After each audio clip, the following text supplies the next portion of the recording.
Predstavte si stroj, ktorý dokáže rozbiť hmotu na jej najmenšie časti a odhaliť tajomstvá vesmíru. Časkicové urýchľovače sú technologické zázraky, ktoré posúvajú hranice nášho poznania. Ako fungujú a čo sme vďaka nim zistili?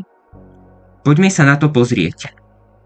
Časkicové urýchľovače sú zariadenia, ktoré pomocou elektrických polí zrýchľujú elektricky nabité častice na takmer rýchlosť svetla. Keď tieto častice narazia na terč alebo do seba navzájom, vzniknú nové exotické častice, ktoré nám pomáhajú pochopiť základnú štruktúru hmoty. Existujú dva hlavné typy časkicových urýchľovačov: lineárne a kruhové. V lineárnom urýchľovači sa častice pohybujú priamočiaro a pri prechode cez sériu elektrických polí postupne naberajú rýchlosť. Používajú sa napríklad pri medicínskom výskume.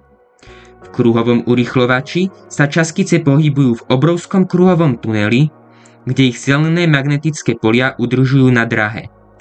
Najznámejším kruhovým urýchľovačom je veľký hadrónový urýchľovač v CERNe.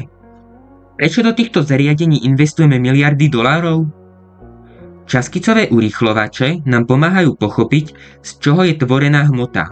Vďaka nim sme objavili Higgsov bozón, časticu, ktorá dáva hmotnosť všetkému okolo nás. Najväčším urýchľovačom na svete je veľký hadrónový urýchľovač v CERNe. Má obvod 27 km a leží pod zemou na hranici Švajčiarska a Francúzska. Historicky dôležitý bol aj Tevatron v USA, ktorý pomohol objaviť kvarky.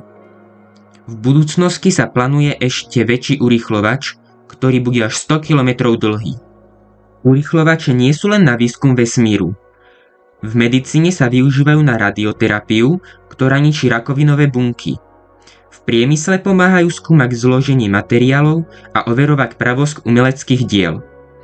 Dokonca sa využívajú aj na detekciu nebezpečných látok na letiskách. Časkicové urýchľovače nie sú len vedecké hračky, ale kľúč k pochopeniu základných zákonov prírody. Pomáhajú nám odhaľovať tajomstvá vesmíru, ktoré by inak zostali skryté. Možno práve vďaka ním raz odpovieme na najväčšie otázky ľudstva. Odkiaľ pochádzame, z čoho sa skladá vesmír a kam smeruje. Ak sa vám video páčilo, nezabudnite dať like a odber. Ďakujem za sledovanie videa.